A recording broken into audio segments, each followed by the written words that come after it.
Screen पर जो आप सभी को फोटो दिखाई दे रही है, इस फोटो को देख कर आप सभी को समझ आ ही गया होगा ये वीडियो किसके बारे में है। और यदि नहीं आया तो शायद इस फोटो को देखकर तो आप समझ ही जाओगे कि ये वीडियो किसके ऊपर होने वाली है। और फिर भी यदि आपको यह फोटो देखकर समझ नहीं आया तो इसे देखकर तो आप समझ ही गए होगे कि ये वीडियो किसके बारे में है।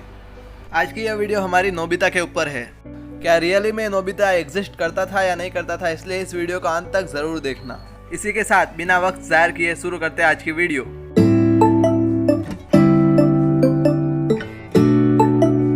आप सभी ने डोरेमोन नाम का कार्टून तो देखा ही होगा, जो कि सिर्फ जापान या इंडिया में नहीं पूरे विश्व भर में बहुत प्रसिद्ध था।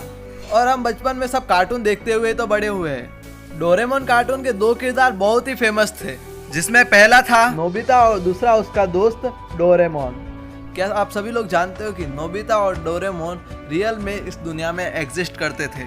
यदि आप सभी लोगों ने डोरेमोन कार्टून देखा होगा तो आप सभी लोग नोबिता को जानते होंगे कि वो कैसा एकदम सुस्त लड़का था, आलसी था, कभी भी अपना होमवर्क पूरा नहीं किया करता था।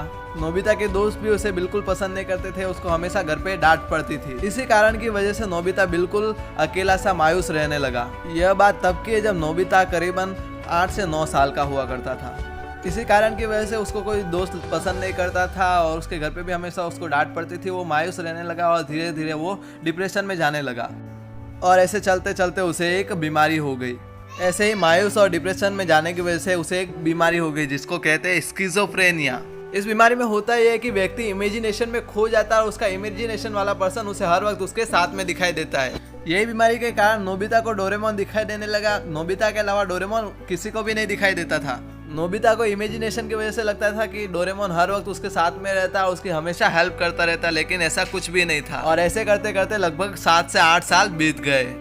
फिर एक दिन जब नोबिता डोरेमोन से बात कर रहा था तब उसकी मॉम ने उसे बड़बड़ाते हुए देख लिया कि नोबिता को ये क्या हो गया, वो अकेले में बात क्यों करने लगा है। डोरेमोन के आ जाने के बाद में नोबिता धीरे धीरे खुश रहने लगा और उसे अच्छा लगने लगा। लेकिन फिर एक दिन उसकी मॉम ने देखा कि नोबिता अकेले में क्यों बड़बड़ा रहा है, क्योंकि डोरेमोन तो नोबिता की इमेजिनेशन थी, इसलिए वो उसके अलावा किसी को नहीं दिखाई देती थी। ऐसे हमें अकेले बड़बड़ाते हुए नोबिता की मॉम को ज्यादा टेंशन हो गई और नोबिता को वो लेके डॉक्टर के पास गई।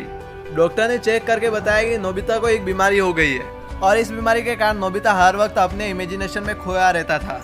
और जब यह बात नोबिता को बताई गई तो नोबिता बिल्कुल हक्का बक्का रह गया, क्योंकि डोरेमोन रियल में तो था ही नहीं, वो तो सिर्फ उसकी इमेजिनेशन में था।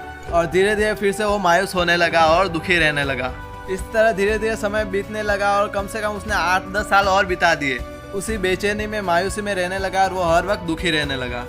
धीरे धीरे वो बहुत दुखी रहने लगा और बहुत ही ज़्यादा डिप्रेशन में चला गया। वो हर वक्त मायूस रहता था और फिर उसने एक दिन अपने आप को मार दिया। अंत में जाके नोबिता ने सुसाइड कर लिया। आप सोच सकते हो जिस डोरेमोन कार्टून ने हमारे बचपन इतना खुशहाल बनाया, उस नोबिता के जीवन में कितनी कठिनाई हुई होगी। और इसी के साथ हमारी ये नोबिता वाली कहानी यहीं पे पूरी होती है।